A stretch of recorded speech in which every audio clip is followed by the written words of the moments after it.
Good evening. I'd like to call the Planning Commission meeting for the City of Clayton to order for January 22nd. I'm sorry, looking at the wrong date. August 26th, 2024. Please call the roll. Mr. Bills? Here. Mr. Foley? Here. Mr. Muncy? Here. Ms. Pritchett? And Ms. Williams? Here. All right, I'd like to explain the meeting procedures to the audience and the applicant. The staff will present the case. After that, I'll ask the applicant if they would like to make a presentation for anything to add. After that, we'll ask the commission members if they have any questions for the staff or the applicant. And then I'll ask for a motion to open the floor to public comment. We ask that any public comments in favor of or opposition for the application. I'll then call for a motion to close the floor to public comment, and we will ask the applicant if they'd like to respond to any of the public comments. And then we'll ask if there's any further discussion among commission members. And after that, we'll ask for a motion to recommend approval with conditions or disapproval to the applicant's request. And after that, we'll ask for a motion to close the meeting. One thing that I didn't see on there, we'd like to ask public comments to be limited to 3 minutes. And if somebody's made your comment before, if you would mind not repeating that in order to keep the meeting going. So is there anyone here that plans on making any public comment? Please stand up. We got to swear you in. Please raise your right hand. Do you solemnly swear to affirm that the testimony you are about to give to this commission is the truth, the whole truth, and nothing but the truth? Please respond with I do. All right, thank you.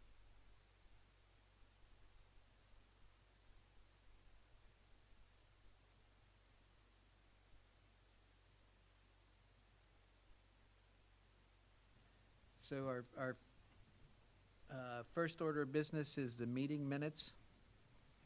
2 sets of meeting minutes. January 22nd, was it? Yes?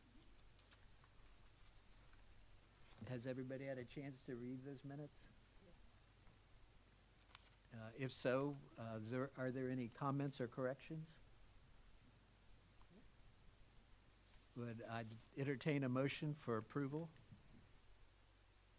The January 22nd, 2024 meeting minutes for the Planning Commission. All right, is there a second? I'll second. All right, please call the roll. Mr. Bills? Aye.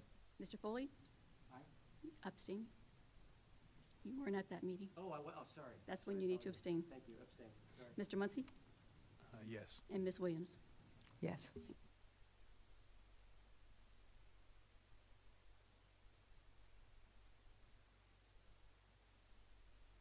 Then the second set of meetings were, pardon me, April 22nd. Any comments or questions on those? If not, can we have a motion for approval? I'll move for approval for April 22nd, 2024. A second. All right, we have a motion and a second. Please call the roll. Mr. Bills? Aye. Abstain. It's right. That was the one you missed. Sorry. Mr. Foley? Approve? Mr. Muncy? Yes. And Ms. Williams? Yes. Thank you. All right, they all pass. All right, so is there any old business? All right, so we'd like to start with new business. I believe this is case number PC 2403. Except 02. Okay. Look for staff presentation.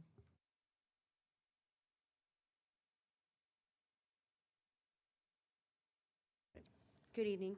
This is case number PC 24-02. This is in relation to parcels M60 031 09 0030 and M60 031 09 0034. Gerald L. McDonald is the applicant. He's requesting for a zoning district change from RSD to CMX. The introduction to the application, application number PC 24-02 for rezoning received on June 10th, 2024. The applicant is Gerald L. McDonald on behalf of the property owners. The property owners, M60-031-09-0030, which contains 2.044 acres, had one residence on the property. It was 4970 Wanger Road. The house was removed and no structure remains on the property, and it's owned by BLK 94 Holdings LLC.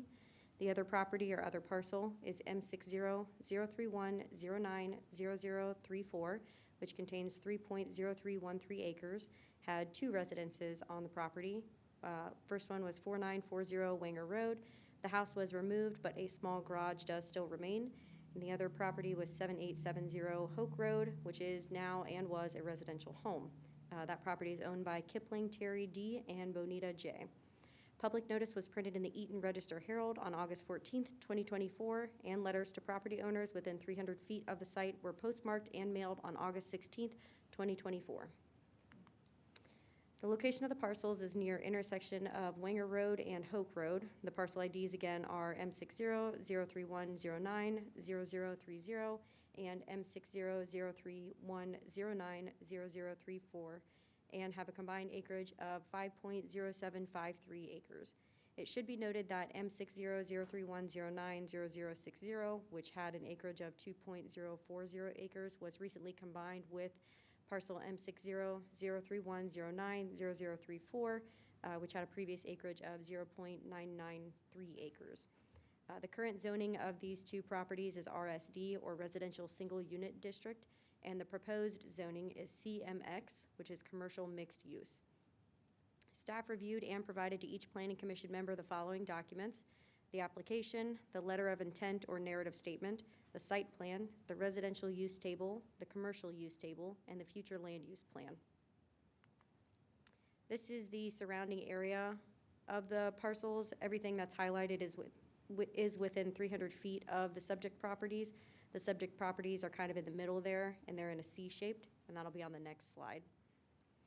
The zoning here is RSD to the left, and it is Inglewood kind of south and Inglewood to the north and a little bit to the east. But those zonings are C4, R3.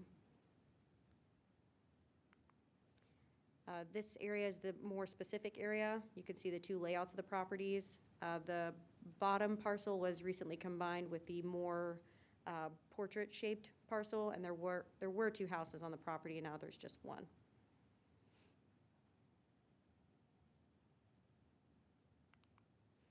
Analysis of the request. The applicant desires to convert the existing zoning of the parcels from RSD to CMX. The applicant does not desire to change the existing parcel layout as a result of the zoning change. Property is located within the Clayton Improvement District Number 1, or CID 1. The existing zoning, RSD, allows a number of permitted and conditional residential uses, and that residential use table is online and also attached to the staff report. It's just a little lengthy, so I didn't include it here. The proposed zoning, CMX, allows a number of permitted and conditional residential and commercial uses. The commercial use table is attached to the staff report, and again, it's just not attached here because it's quite lengthy. The use of the one existing residential structure is permitted with the proposed zoning of CMX and would not convert the structure to a legal nonconforming status. The use of the one existing accessory structure is already considered legal nonconforming because it's closer to one of the adjacent roads than the primary structure. The change of the zoning would change the status to conforming or further its nonconforming status. The applicant indicates that no new development is proposed with this application, and just to note, any future modifications to the use of the property will require a zoning certificate, building permit, and other applicable studies and assessments. This is the future land use plan. It identifies this area as flex use, and I've just included a little snippet of the future land use plan and what flex use is defined as.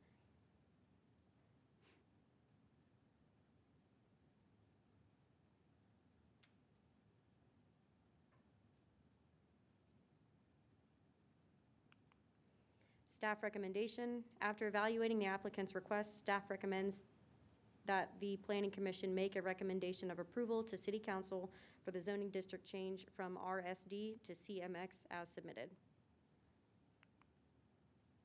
And that's what I got. Mhm. Sure. Sure. Mhm. Do you want me to read it for you? Okay, it says, flex use allows any combination of commercial or office and housing, again, both in one area or in the same building. Flex use supports the central areas of a walkable city, creating a live, work, play environment.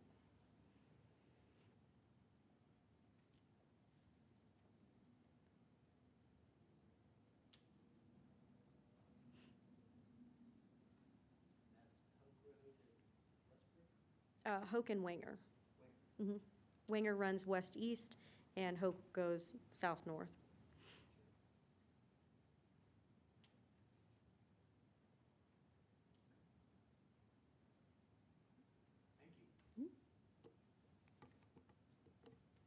Would the applicant like to make a presentation here?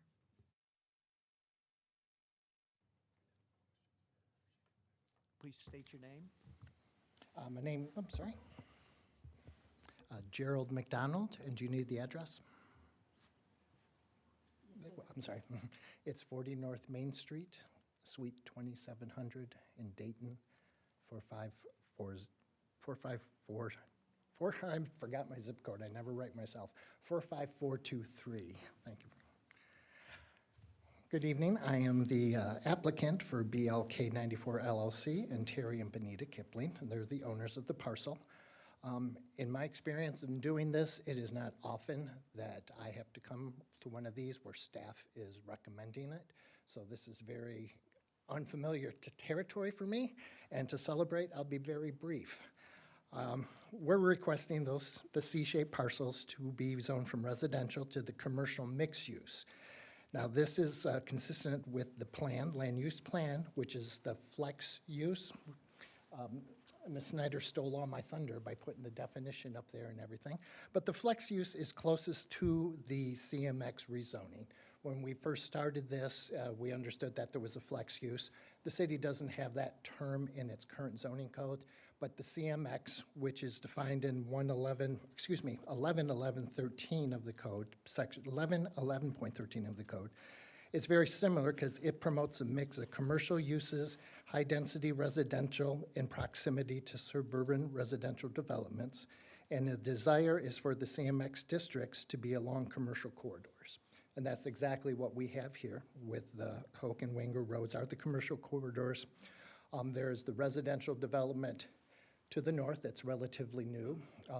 If the zoning goes the way the plan goes, there would be more residential coming to the south. So this would be to service those areas. And again, it's consistent with the plan. This is also consistent with, or I should say the catalyst of this is the proposed changes to Hoke and Wanger Road, being widening the road and putting the roundabout there. And we believe that this is also quite consistent with what we're looking for on the commercial use being on these more major corridors, if you will. As Walt Kern, who is the managing partner of BLK 94, will tell you, and Ms. Snyder said, there is no current development. We don't have XYZ coming in. We're just two properties in the midst of several properties where the commercial is not only desired by the city, but it's also creeping up one way or another from the north, or excuse me, from the south. We believe that these are important parcels for the city to control. Now, the city wants this to be the flex use, which is the commercial mixed-use planning. By getting these two parcels, you've started to go down the road that the city wants to go down. We could wait till there's a big parcel, a big development come in, maybe, and then try to do that. You're not necessarily going to get what you want, because the bigger parcels, you're going to come in with a PUD or something else. Here, you're going to take control of your own destiny by getting the corner lots, the important ones, zoned the way you want it. As go the corner lots, that's how that rest of the development's going to go, which is consistent with what you guys want. So what we're looking, sorry, I write things down and then I just go off script constantly. But what's requested by us, and more importantly, recommended by staff, is that you take that first step in the city's vision and the city's intent and rezone these properties. And Mr. Kern, who is the, one of the owners, is kind of the applicant, but I'm not sure if he wanted to speak briefly as well, if he would be able to do that at this time, or if you would prefer he wait to the public comment section. The only comment I would make is that you said, no, if you don't go this route, you go this route, you go what the city wants. If you don't get this route, you might get a PUD, and if that's the case, then the city does get what they want because they don't approve anything they don't want in a PUD. Yes, I But I won't understand what you're dispute that. My contention, if you will, is with the commercial, that is the first step. Leaving it residential, one, in my eyes, you're not going to get a lot of people looking at it because it's residential. If it's starting to be commercial, it's going to be on people's radar. And yes, the PUD can be very good. It also can be a bit taxing because of the give and take that's always there. Of course, you hold the cards. The cities always hold the cards on that, which is always good. But again, I think the point I really wanted to make is that this zoning request is consistent with everything so far that the city has done. I have a couple questions, or, well, I'll just be kind of frank. I got a couple issues with the application, and when you look at the zoning regulations concerning this modification of a zoning categorization, you know, there's eight subparts, and almost maybe half of them deal with proposed use. And the application's pretty explicit that there is no proposed use attached here, so there's no, my concern is that we don't have anything to evaluate here. We don't evaluate H3. There's no proposed use for the property. We can't evaluate H5, the relationship to the adjacent properties in the proposed land use, or H7, the relationship to the proposed use, the surrounding area, any entrances or exits. You know, those are issues that I see with the application that makes me caution, should we go forward with this because there is no proposed use. I get your point on, you know, we get what we want by changing the zoning now, but I don't really know if we do, because then there's a lot of permitted uses that maybe we don't want, that we're now stuck with. We're right now at residential 1. I think we better protect the neighborhood. So has there been any proposed use? Has there been any interest by buyers? Is there any developers who are looking at this and saying, here's what we want to put here? Currently, no. There's a history that Mr. Kern will be able to tell you. One thing I do want to point out is many of the uses in the CMX district are larger uses. When you look at them, they're not going to fit here. You're just not going to get hospital, things like that. There's some other ones. You're not going to get most restaurants that have drive-throughs just because of when the roads are improved, where the curb cuts are going to be like that. So, you know, it's not necessarily a free-for-all. What it's really suited for is office, which is not a bad use at all, especially in this area if it's a medical office or something like that. So I'd love to say, yes, we have a development, and I think my clients would love to say, yeah, we're going to make money of this rezones. But right now, what we're really looking for is getting this rezoning. We have all these improvements coming in for the road. Again, I'm stealing a little bit of Mr. Kern's thunder, but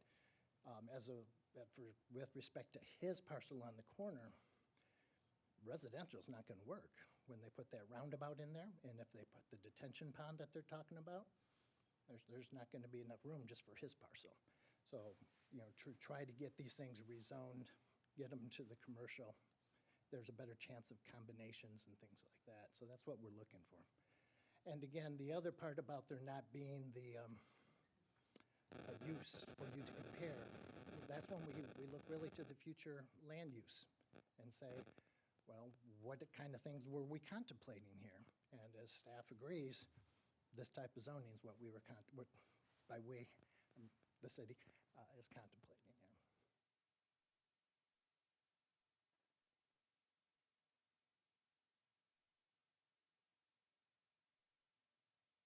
There's no other commercial uses in this neighborhood right now until we get a few blocks down. I think it's Goodwill, Down south, that's the nearest one. that's the nearest on that one. side, yeah. But the rest of it's residential, single family, right?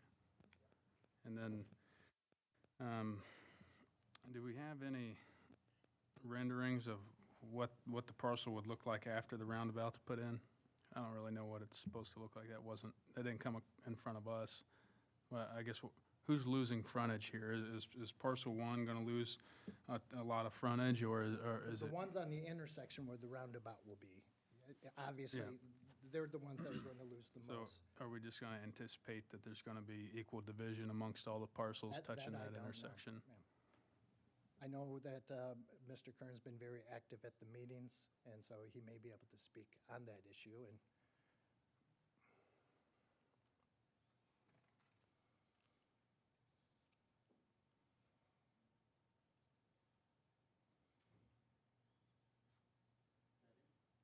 I do have a question. Okay. There's one parcel right there in the middle. It looks like it's excluded, so it'll remain residential.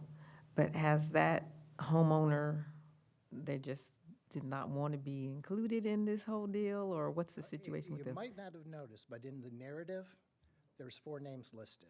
And that's because originally, it was just the corner parcel, and then the other parcel they now joined wanted it to be in there. We noticed, hey, there's a big hole here. So we approached that property owner to say, would you like to be involved? And it was a little wishy-washy at first. And then the other, actually another parcel over to the east contacted us and wanted to be in there. And then at one time, we had 3 property owners. And then the one that's not in there came to my office to sign to be part of it, but changed his mind. So, I can't speak as to why. They all have personal reasons to do that. The one that was articulated most to me was, I'm afraid what it's going to do to my taxes. That was just the rationale, and I'm not one to speak on that. But, so yes, we are aware of that. We were hopeful to have that parcel in here, but, we're not here to force anybody to do anything they're not comfortable with, and we just think that, for what we would like to do right now is to be consistent with what the city wants and to kind of start that process. So Russell Gerhardt is not, he's backed out of the deal. He wants to stay how he Yes. is. And then there was another property owner, David Cox, to the east, who was also, yeah.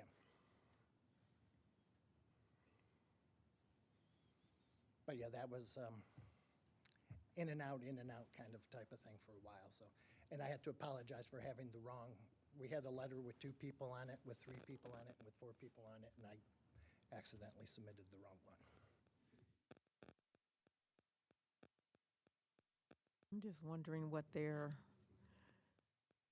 when it's all, if it goes to this direction that you're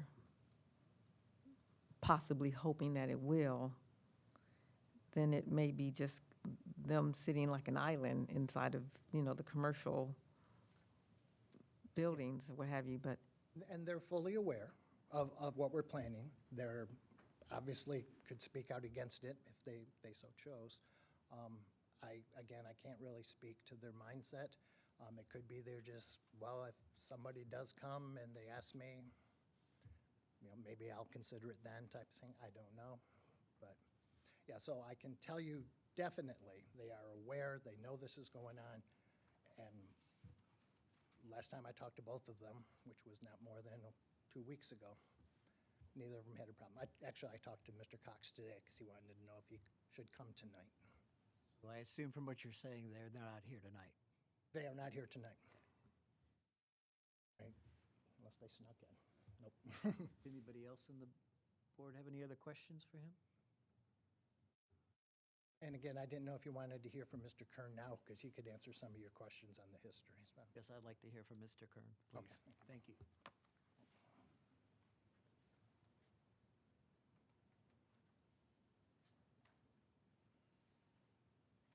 State state your name and address. Name is Walter Kern. Current residence address is 3506 Walking Horse Lane, Sevierville, Tennessee, 37876.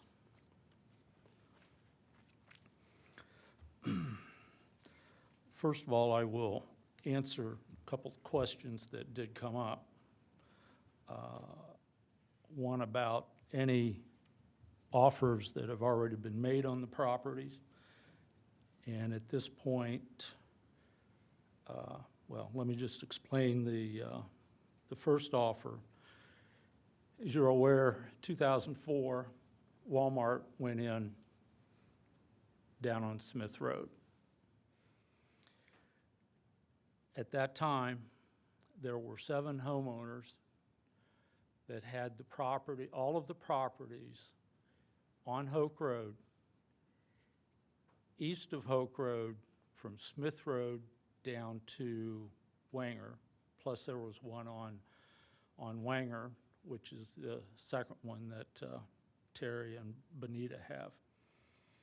That group put together a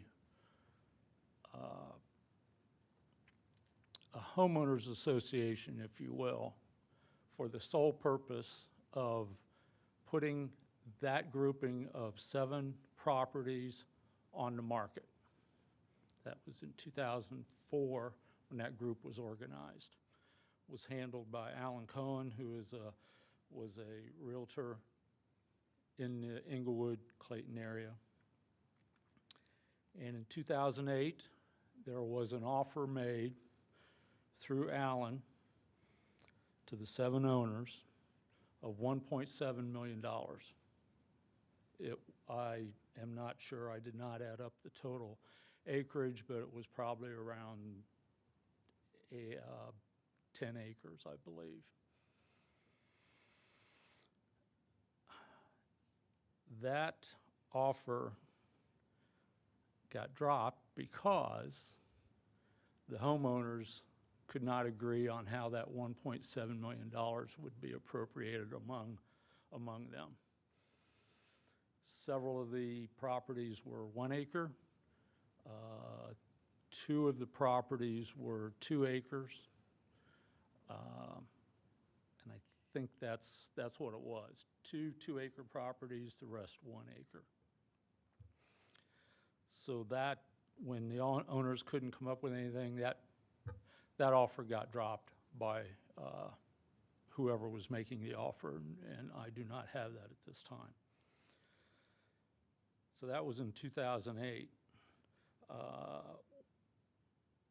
On the corner property at 4970 Wanger Road, which is we are the owner of, we did get an offer by an association of gas station owners, and I do not have the date when this offer was made. It came through a realtor that we were working with on the property, and they specifically were looking to put a gas station on the corner. The realtor contacted Jack Kuntz, former development director for the city of Clayton, and his comment back to the realtor was, Clayton is not going to want to do that. And we went back to the gas station and the association, and they basically said, well, we could do some type of a convenience store, and I think Jack also said at that point that that probably would not go through. And I believe I have read something where the city of Clayton does not want any drive-through properties, commercial businesses. I'm not sure on that. Last offer we've had on the corner, realtor received a verbal offer to buy the corner property to build a residence on.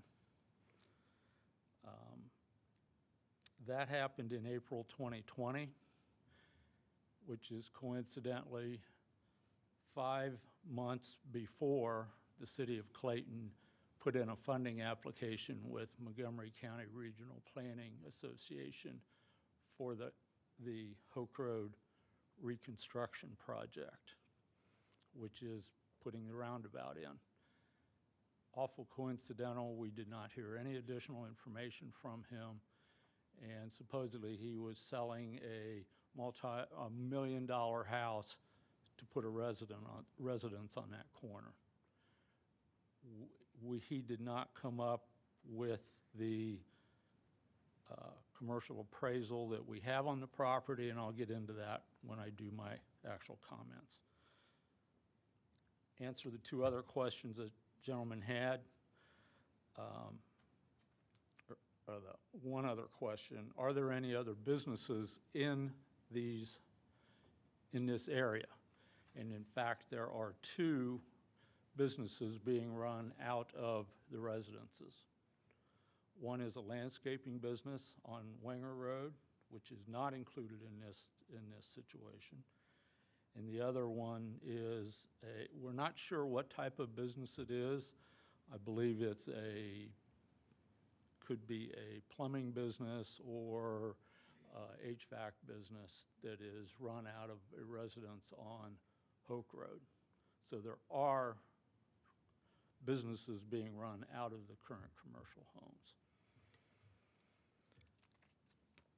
Would the board mind if I read my own comments as a homeowner? I am currently the managing partner of BLK 94 Holdings LLC, which is the owner of the property at 4970 Wenger Road, which is on the southeast corner of that corner. BLK Holdings LLC has 4 partners who are the children of Gene and Betty Kern. In 1954, our parents purchased the 2-acre lot located in the southeast corner of Hoke and Wenger Roads, raised our family in the 3-bedroom ranch home they built. Gene passed away in 2005. Betty changed the deed to a transfer on death deed to her 2 sons and 2 daughters after his passing. Betty passed away in 2018, leaving the property to us with our 4 names on the deed. To remove our names as the owners of the property, to take them off the deed, we set up BLK 94 Holdings LLC and transferred the property into it as the sole asset. BLK 94 Holdings LLC was established as neither a development nor an investment company, but a simple partnership to sell the property. Betty was aware of the potential commercial use of 4970 Wenger Road for several years and had a realtor's for sale sign on the corner indicating the property was available as commercial use. As part of setting up the LLC for the sale of the property, we were required to establish a step-up value for the property for legal purposes and tax purposes, and did so with a professional appraisal for the property for commercial purposes. Researching the 2018 future land use plan established that the city of Clayton had designated all of the property abutting Hoke Road between Smith Road and Wenger Road as flex use, which has been defined earlier. Based on the Hoke Road reconstruction project currently in or close to the final planning stages, the lot at 4970 Wenger Road will not be a viable option for residential use. The plans for the construction of the roundabout as a replacement for the current intersection and the placement of a drainage detention pond on our property will require 3/4 of an acre of the lot, leaving the remaining 1 1/4 acre for the construction of a residence or commercial building.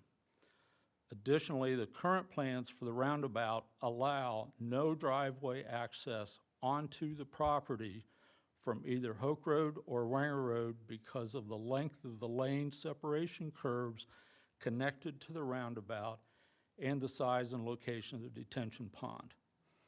The landlocked condition of the property does not allow any residential use of the property.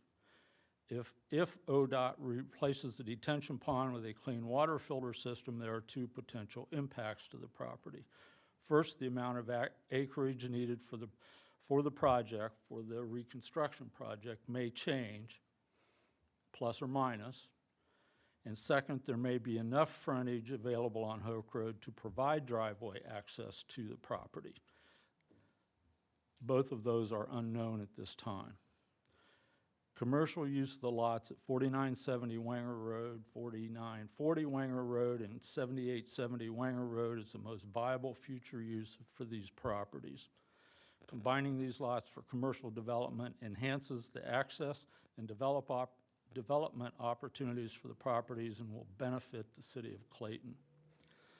Finally, Clayton used the commercialization of the properties abutting Hoke Road between Smith and Wanger Roads as support for the Hoke Road reconstruction project in the city's request for funding from the Montgomery County Regional Planning Commission Board. The city cited the potential economic benefits of $17 million to the city would be the new construction, receipt of increased property and income taxes, creation of new jobs within the city of Clayton. The rezoning of these three properties to commercial use give the city of Clayton the chance to begin implementing its vision for the future. By its own admission, the city of Clayton has already determined that these properties provide more benefits to the city if used commercially. Therefore, I'm requesting that the zoning change be approved at this meeting. Thank you. Any more questions?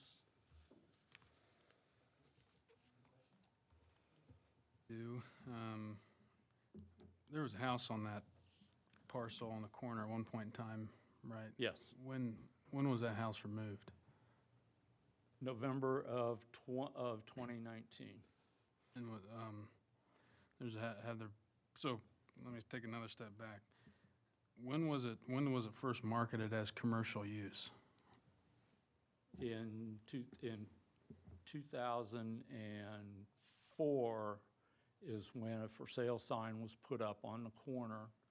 And I don't remember exactly how it was worded, but it does say either potential commercial or commercials available. So 2004 is when that for sale sign was first put up. For my own curiosity, not really relevant to the evaluation, but did the house burn down? No, we had to make a decision. Our mother passed away in December of 2018. Before that, she had health problems, some of which implied that there was either mold or other physical implications in the house, problems in the house that was affecting her health. That was one problem we had. Second problem, it is close enough to the corner of Hoke and Wanger that getting in and out of that driveway, which is, I still believe, was one of the, if not the busiest rural corner in northern Montgomery County, when traffic backed up, backing out, getting out was a problem. The other issue with that house was all four of us have moved away, if you will. I have one sister in Idaho, brother in the Pittsburgh area. I'm currently down in Tennessee. My other sister is in Canton. So there was no way to really rent the house out. So we had a decision to make. Sale as a residence between 2004 and 2018?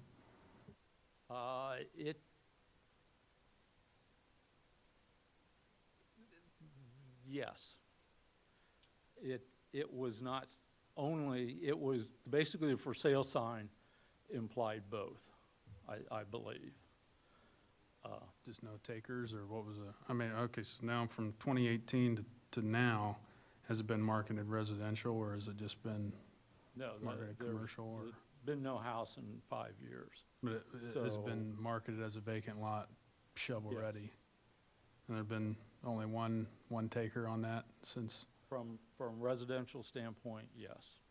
Unfortunately, there was enough unknown facts about that offer that we do not believe it was a legitimate offer. We feel because of the timing, he somehow knew that Hoke Road was going to be redone, and he saw that corner lot as the primary parcel of land that would be used for the roundabout, for the reconstruction. So. There are other plans, you mentioned 3/4 of an acre has to be given up for some retention pond, but we don't have where the location is or who's losing how much ground on either side of the road. Has anyone approached you about compensation for that 3/4 of an acre? You should talk to Randy Sanders. He is completely aware of the entire project, and I believe he also has communications with the organization that Clayton has brought in to do the acquisition. He does have complete set of. Have they offered you anything for that amount of ground? The acquisition group has not contacted us at all. So that's perspective as well, that losing 3/4 of an acre is, No, that's based Perspective. upon the plans from the state of Ohio. but it's still not, you haven't actually been offered, there hasn't actually been any land transferred to the state of Ohio? No. Haven't been any easements drafted, anything like that? No, the process for doing that is, since City of Clayton is managing this project, they, I believe, have already hired a firm to be the acquisition liaison between the homeowners and City of Clayton. Because the amount of money being put out for the acquisition of the additional property needed is in the budget based upon the City of Clayton.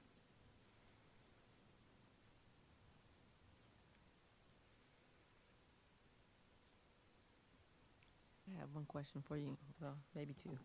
The driveway is on Wenger Road, is that correct? I'm sorry. The driveway for is now 4970? on Wenger Road. Oh, okay. Yes. Now, when the house was torn down, were all of the plumbing and all of that removed? Yes. Is it still there?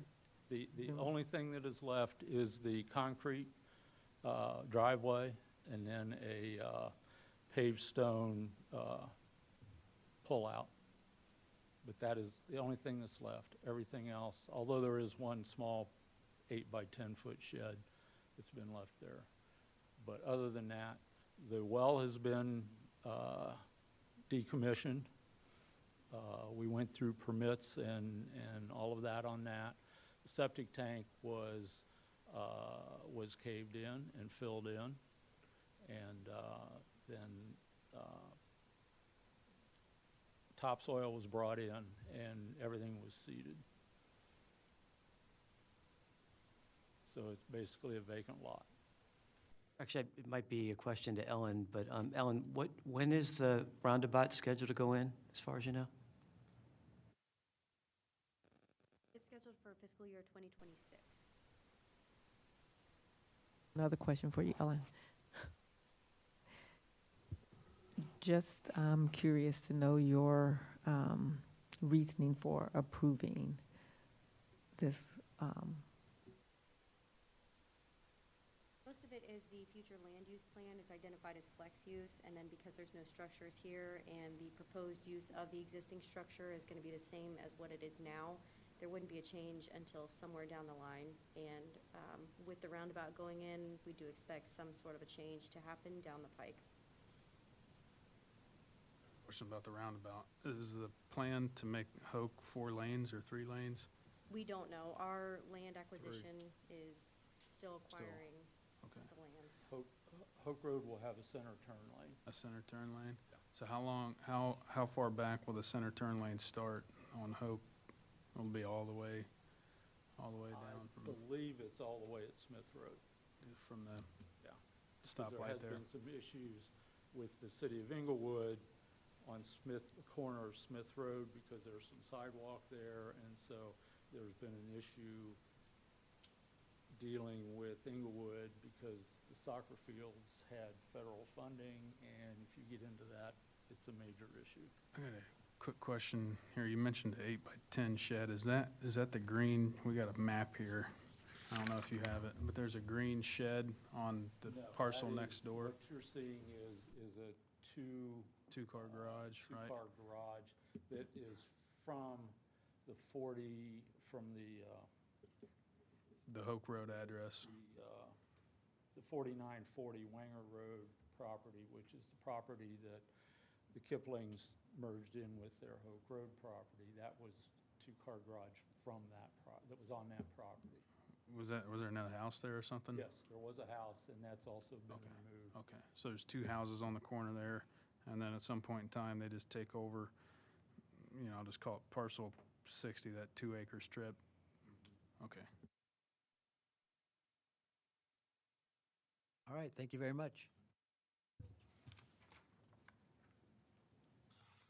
At this time, I'd like to take a motion for opening this up to public comment. I'll move to open the floor to public comment. We have a second? I'll second. All right, please call the roll. Mr. Bills? Aye. Mr. Foley? Aye. Mr. Muncy? Yes. Ms. Williams? Yes. Ellen, who do we have that wants to make public comment? Anyone?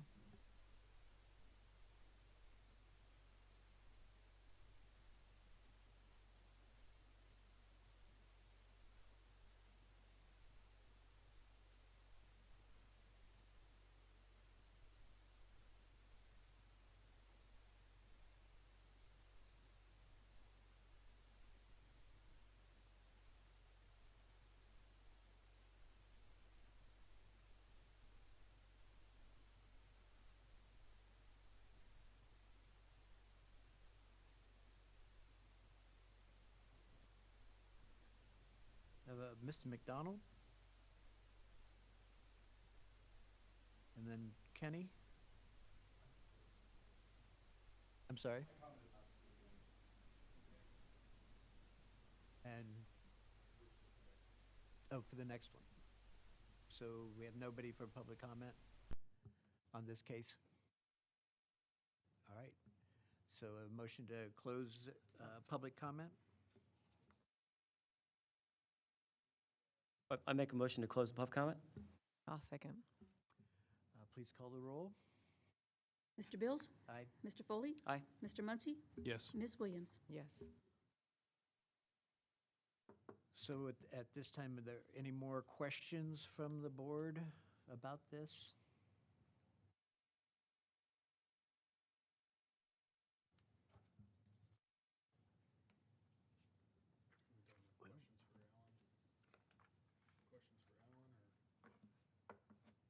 Yeah, whoever.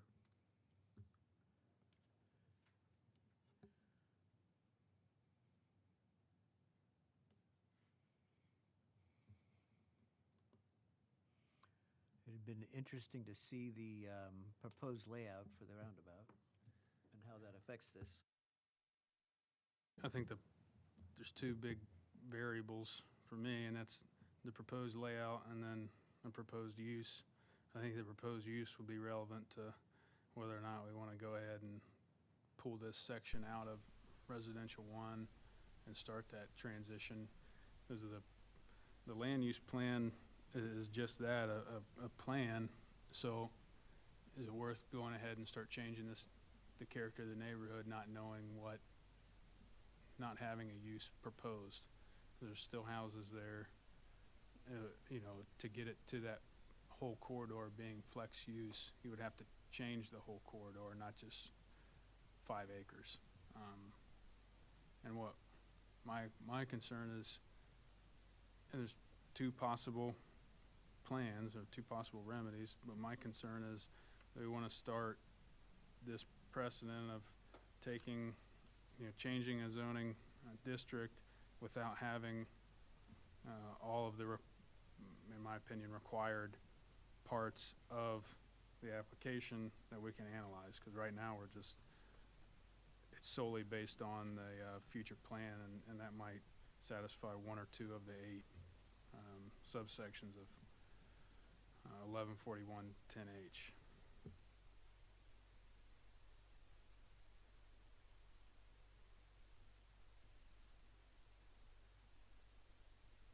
I'm not sure where to take this at this point. If we don't approve it, do you table it, or So you can, we table, we could deny, or we can approve with conditions.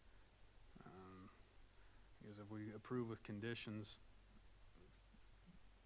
my ask would be that there'd be conditions based on the use, but with no plan, I don't want to hamstring the property owners into saying we're going to sell it for these 1 or 2 uses. It's approved. If we table it, does that give them enough time to market? How long can we sit on it while we table it? And then they market it based on the kind of soft nudge, or do we just go ahead and deny and say, come back with the use? Yeah. I think I have a bit of a different view here, respecting what Derek just said, but I kind of think the neighborhood's already changed toward commercial development. I mean, it's it's a few properties away from the significant development that the Walmart business is, and the Goodwill, and all that commercial area to the east as you go up Hook Road, close to I-70 access. I think it's probably why the city has articulated this future use of having some flexibility to drive some more development here. And I guess, just to start this conversation, I guess I would, can I make a motion? Yes.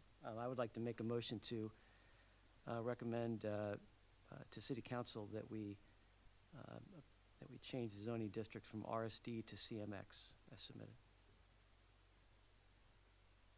all right, we have a motion. Is there a second?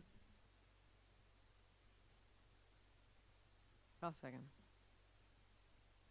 We have a motion and a second. Is there any further discussion?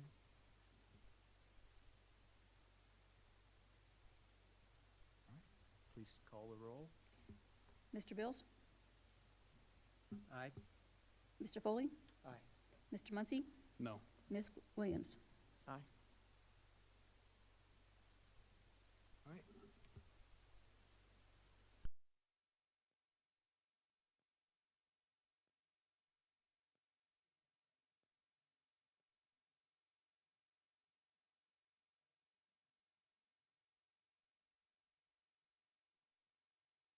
The motion carried, and it'll go to City Council then for approval. Ours is a recommendation to City Council.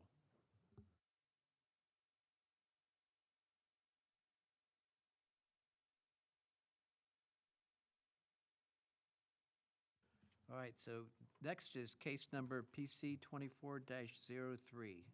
This is a request to rezone the property at M60-03-206-002 from RCD2 to RSD. Ellen? Good evening. This is case number PC 24-03, M60-03-206-0020, Clayton Land Holding LLC. This is a request for a rezoning district change from RCD2 to RSD. Introduction to the application. Application number PC 24-03 for rezoning was received on July 2nd, 2024. The applicant is Bill Parker on behalf of Clayton Land Holding LLC. The property owner at M60-032-06-0020, which contains 10 acres and has no structures, is Clayton Land Holding LLC. The public notice was printed in the Eaton Register Herald on August 14th, 2024, and letters to property owners within 300 feet of the site were postmarked and mailed on August 16th, 2024. The location of the parcel is near the intersection of Westbrook Road and Hoke Road. The parcel ID again is M60-032-06-0020 and has an acreage of 10 acres. The current zoning is RCD2, which is Rural Conservation District, and the proposed zoning is RSD, or Residential Single Unit District. Staff reviewed and provided to each Planning Commission member the following documents: the application, the letter of intent or narrative statement, the site plan, residential use table, and the future land use plan. This is the surrounding area. Everything to the south of Westbrook there in the middle is Trotwood. And everything highlighted is within 300 feet of the subject property. And the subject property is a little bit up into the center of the page there. Which portion is the subject property? I'm sorry. The subject property is this one here, if you can see the pointer there. It's this nice square one.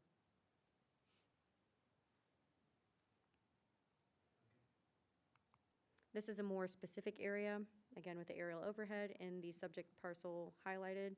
That's a little bit difficult to read, but it is 10 acres.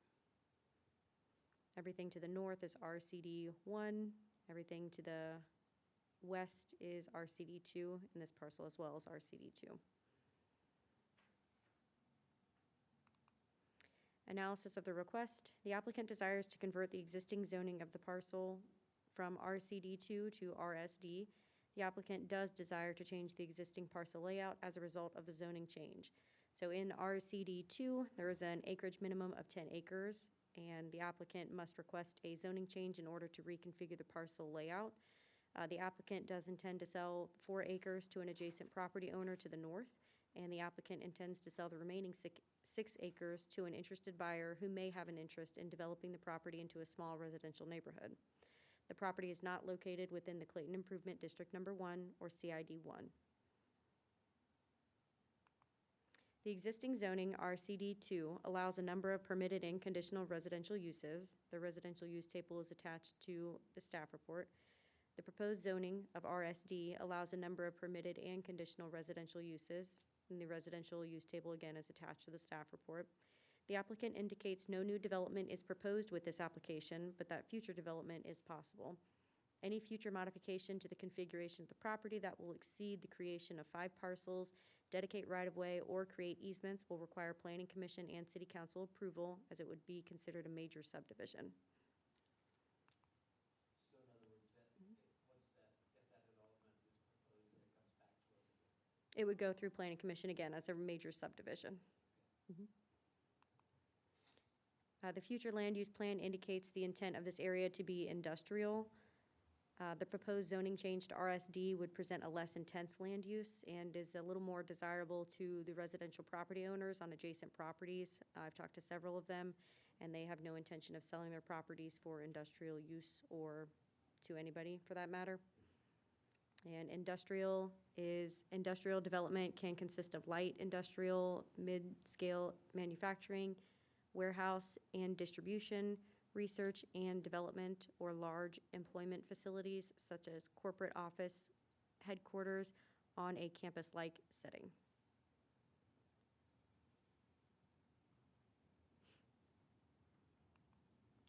Staff recommendation.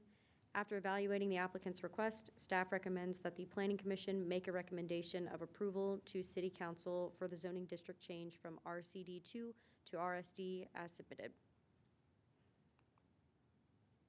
You mentioned there's a table that shows the different uses between the two. Mhm. Yeah, it's on the staff report as one of the attachments. I can't remember if it's C or D.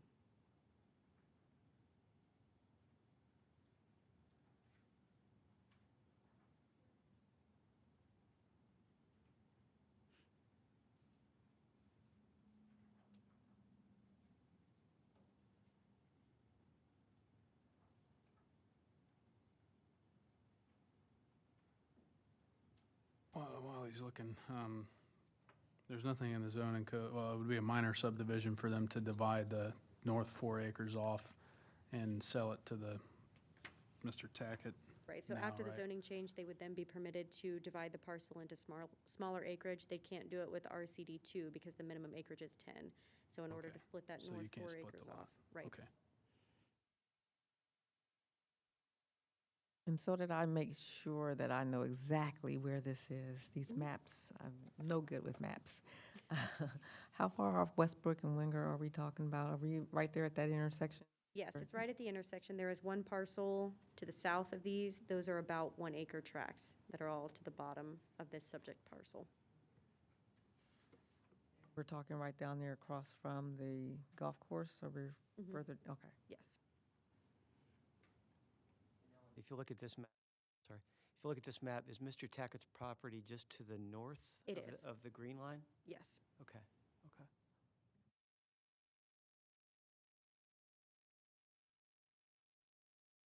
This is the one with the 3 parcels?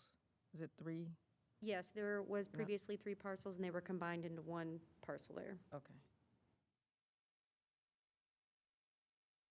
And so it's the neighborhood's intent, they desire this to be residential and not a factory go in there. From my understanding, Mr. Tackett would like to purchase this 4 acres to create a buffer for a potential, small subdivision of residential.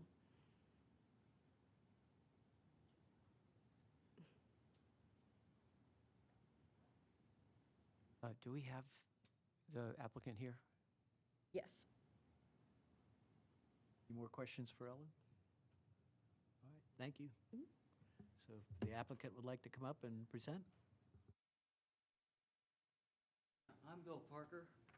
I'm one of the co-managing members. Myself and Jim Davis put together a group 20-some years ago to acquire this property, concurrent with the development of Moss Creek, which is apparently, just to note, I think it's coming back somewhat. The integrity of the entranceway and the roadway seems to be clean and nice. But we acquired this to maybe potentially develop some medium-density residential at some point in time. There was about 12 of us, and I don't know if you know Jim or not, any of you, but Jim has Parkinson's, and he's failing in health. I just visited him about 2 hours ago, so I'm picking up the pieces for him. But some of us are we've lost several members. One of our members was Judge Greg Frost, who retired and went to the Carolinas. We lost Mike Wren, who was an engineering friend. He passed away due to cancer. We lost Jim Kirstorfer, who passed away due to cancer. So given that, I'm in the age group of, pretty soon, of the new age group of ancient. You have old, but I'm approaching ancient, and we no longer need, this as an asset, to be honest with you. So years ago, I had a background in planning. I was a senior planner with the State of Ohio Department of Development, and I actually had written the plan unit development section for municipalities under 50,000 people. And when I'd seen here in the last several months the comprehensive land use plan, I've never seen a transition from light industrial, if you want to call it that, or heavy industrial, going into, potentially into a reasonably nicely developed Moss Creek Golf Club. You just don't see that, so you look for open space, you look for maybe parks and so forth. That's what the intent would be. So I don't know the neighbors. I've talked to Josh Tackett. I don't know if he's here tonight. Apparently he's not here tonight. So given that, anyway, Mr. Tackett had approached Jim several months ago, and developers have approached Jim. And Jack Kuntz, and I can't remember the other planner's name. Yeah, Seth. I had met with them a year ago, and there was a major subdivision plan that was presented to them, which I reviewed, which wasn't me going back as a planner. The density was pretty sophisticated. It was 16 to 18 units, and it wasn't what fits this property. So given that, we protect the property owners to the south, because I wouldn't want industrial in there. We accommodate Josh Tackett with some additional open space to preserve any other future use, and I think it would be in the best interest. And also, we're across the street from RSD, the development of the current zoning ordinance. So you know, we just need to move on. This is the way to do that. And by the way, we could get more money out of this property as industrial, the 10 acres. So it has a better value than that. So that's me, and that's the story. I'm sorry I didn't wear my suit and tie, but anyway, you know, that's the way it is. Does anyone on the board I'll have be any? glad to answer any questions. I did bring some maps to show you folks, and you're welcome to them. The existing zoning, excuse me, it's right here. The existing zoning and the future land use plan, so you're welcome to those, if you so desire. Ellen, do we know what that looks like? Do we have a visual on that?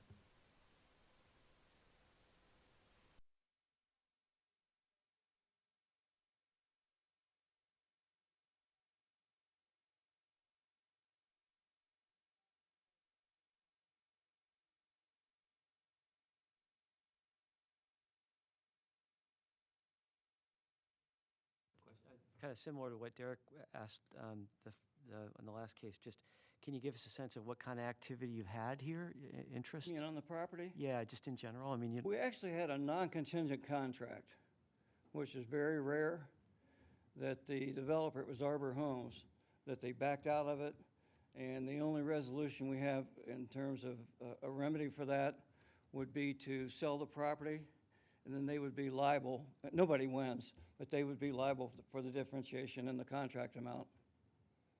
So that's the activity we've had. And then Mr. Tackett, like I said, he contacted Jim Davis, and I'm picking up the pieces. and just my second question, and maybe you can't answer this, maybe this is an Ellen question, but is there something, and I'm just throwing a hypothetical because it crossed my mind, but if Mr. Tackett doesn't follow through on purchasing the 4 acres, is there any impact? Well, No? we've had amendments to the contract, and we feel that we're protected with the covenants and restrictions with the contract in terms of us rezoning the property. So, you know, and quite frankly, there's been proof of funds available, so we anticipate, you know, of closing it probably around the latter part of September. If things I don't go have any well. big concerns, it just crossed my mind. No, you're right, I understand. Does anyone else on the board have questions for him? All right, thank you very much. Yeah, you're welcome. If So you folks would like a at- copy of this, you're welcome to it. at this time, we open it up to public comment. I'll move to open the floor to public comment. I'll second. A motion and a second, please call the roll. Mr. Bills? Aye? Mr. Foley? Aye. Mr. Muncy? Yes. Ms. Williams? Aye. So who, you wanted to make comment? And you haven't signed in, but, so. Yeah, I think staff would like to have that.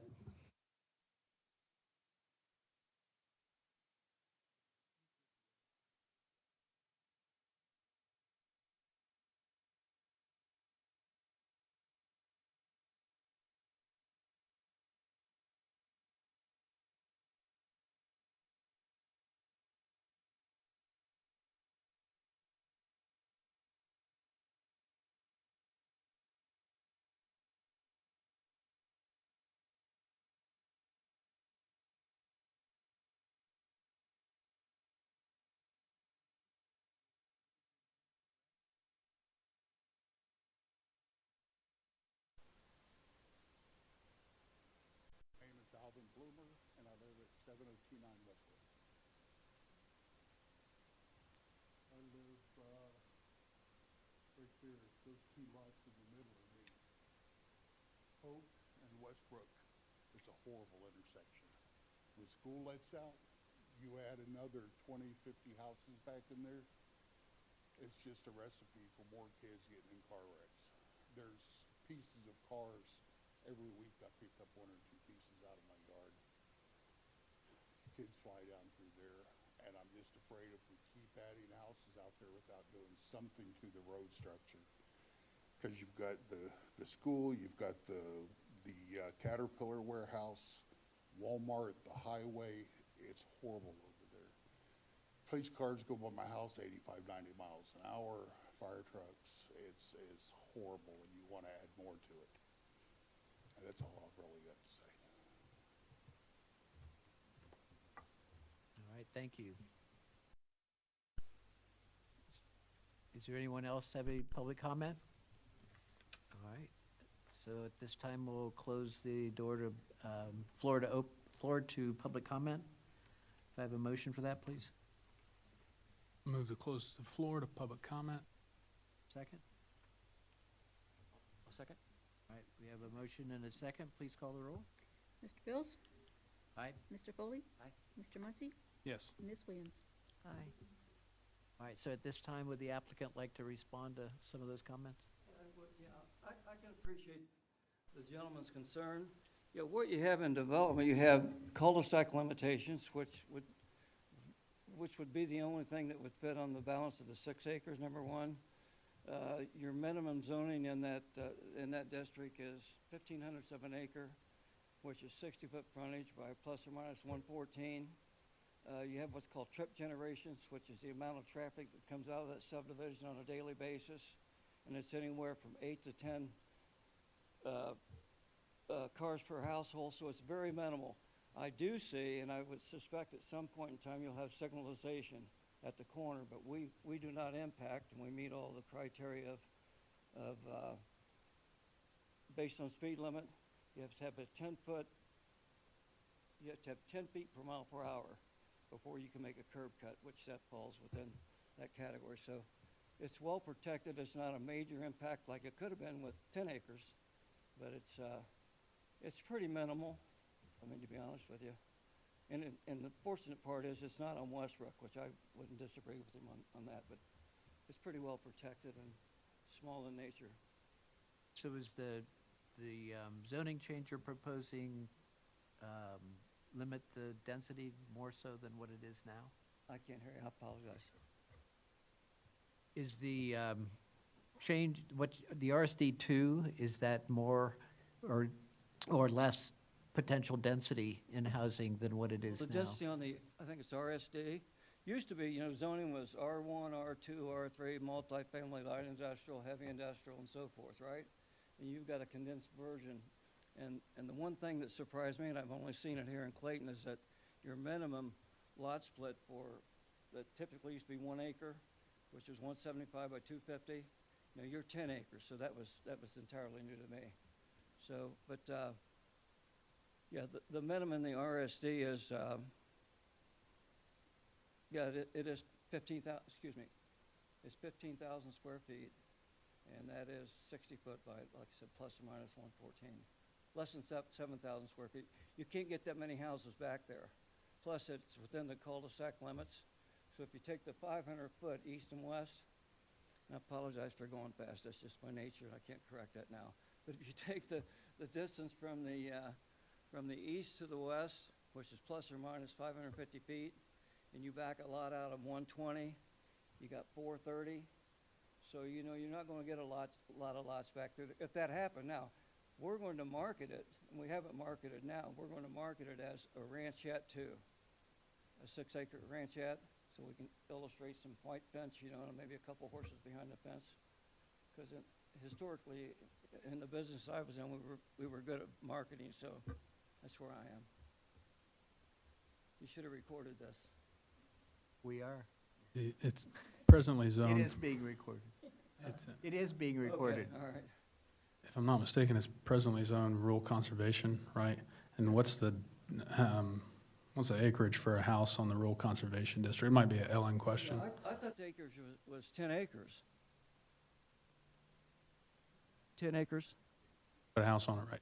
That's But you correct. can't put 2 right now. I'm sorry, sir.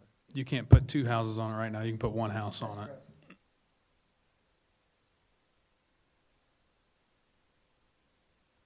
Any other questions from the board?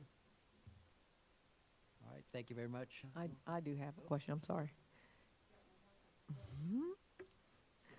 My apologies, I was slow to the draw. So splitting this lot here, is there, I might be overlooking it, but is there any potential use for the remaining 4 acres? They just wanted to, Mr. Tackett is under contract with the 4 acres to the north. oh, the 4 acres, West, I think okay, it's so, 268 feet by the 550 or so. okay, so it's So he's 6 under remaining, contract. 6 remaining acres that the 6 acres left, you couldn't put a loop street in there, and you can't exceed the typical cul-de-sac standard of 600 feet. And that's for fire protection, whether you know that or not. That's so you can get fire trucks in and out and hose and so forth. So that is just going to, that's not going to be part of any future use. Right now, it would just remain as is. It would be unknown, but we'll market it 2 ways. You market it, We'll market it as the zone itself, and then we'll market it as a nice ranchette for an estate-type home, okay. which makes sense. Any other questions? All right, thank you.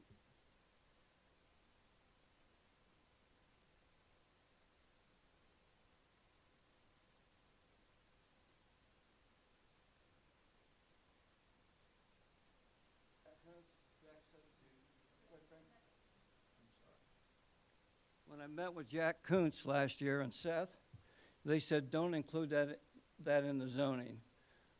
I have a friend, his name is Ken Danner. Ken Danner is semi-retired.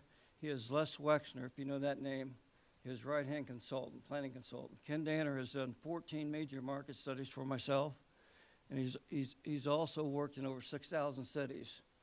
But we're getting a different interpretation of what that use might be, and we don't know yet, but we're not marketing that quarter acre. But Jack said, don't put that in this type of zoning for the 10 acres. What is that currently zoned? Just curious. What's that currently zoned as? Agricultural? Yeah, All right, thank you. yeah. So, any other conversation board-wise? I'll just go hit my old soapbox from the last application. Again, we have a application with no use when half of the zoning code analysis should be based on the proposed use. You know, in this instance, not only does it require a zoning change, but then it also goes against the guide, whether or not the proposed use in the guide is better as industrial. But you know, I think right now, Mr. Tackett has nothing to worry about because it's zone rural conservation district.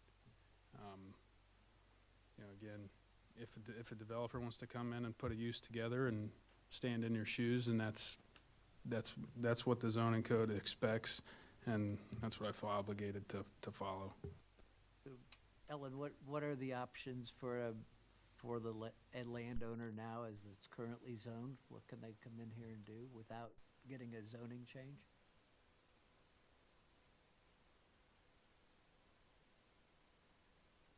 Put a home here if they desire.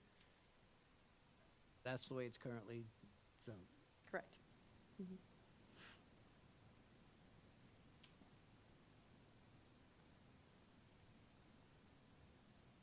So I guess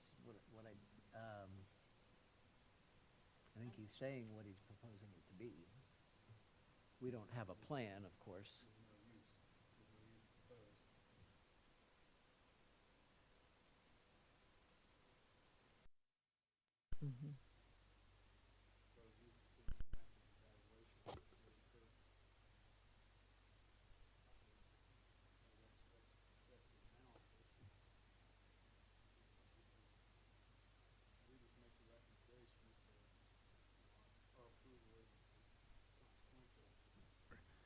But, you know, in my opinion, the application is insufficient because it doesn't address use at all. And it specifically says, we're not proposing a use. Just like the last application, we're not even proposing a use being that specific use, conditional or permitted under the zoning code. And, you know, generally what should happen here is the developer should come with the plan and stand in the shoes of the property owner applicant here and say, here's what we're going to do. Is the application to prevent industrial going in there? Is that what they're trying to avoid?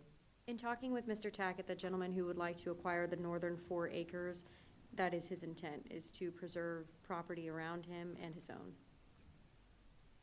Not to make too many suggestions for them, but it's a rural conservation district, so the industrial use, unless I'm mistaken, can't go in there. But they could ask for a variance to split the lot, which, not, again, can't make any commitment, but I think the board would have a lot less trouble making that variance, in my opinion, than a complete rezoning.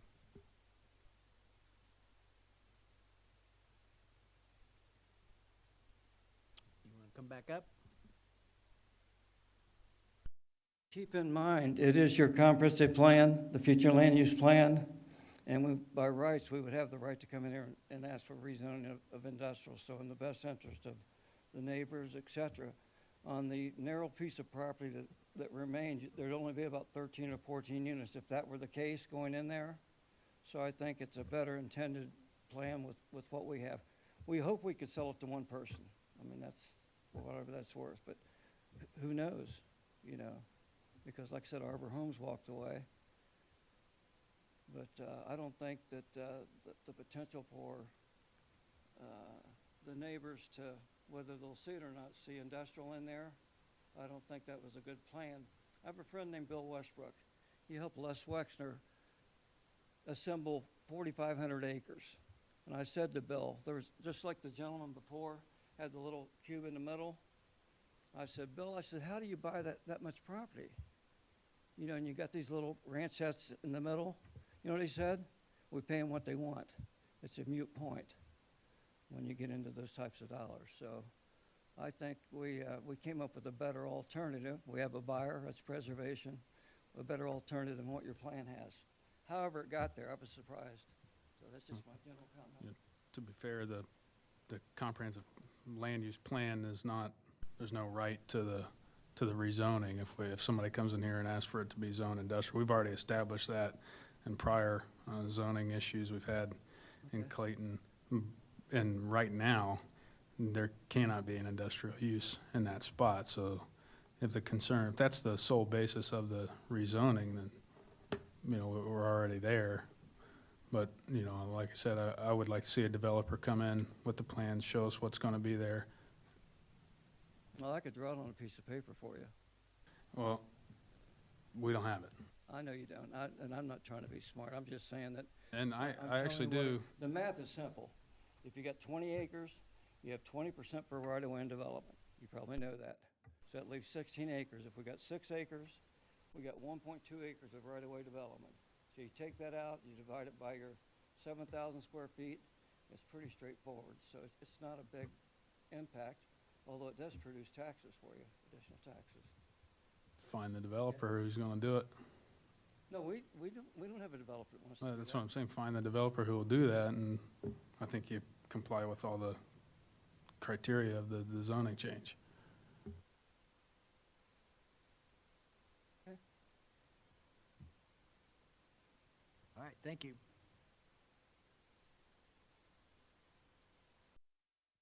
All right, so at this point, we need a motion to either approve with conditions, or disapprove.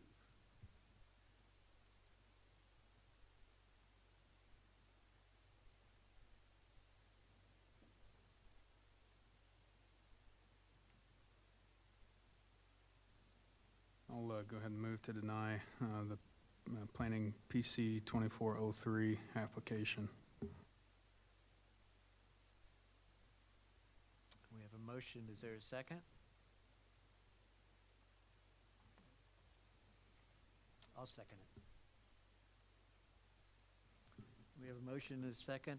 Please call the roll. Mr. Bills, No? you're saying no to disapprove or approve? I disapprove. Okay. Mr. Foley, Yes? Mr. Muncy, Yes. Ms. Williams,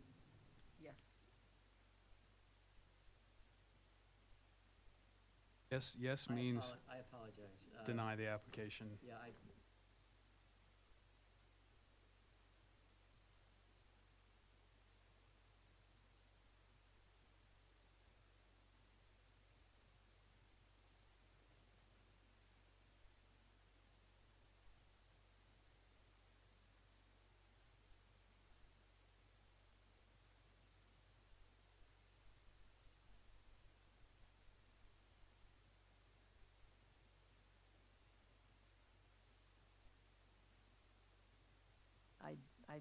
I was in favor of the motion.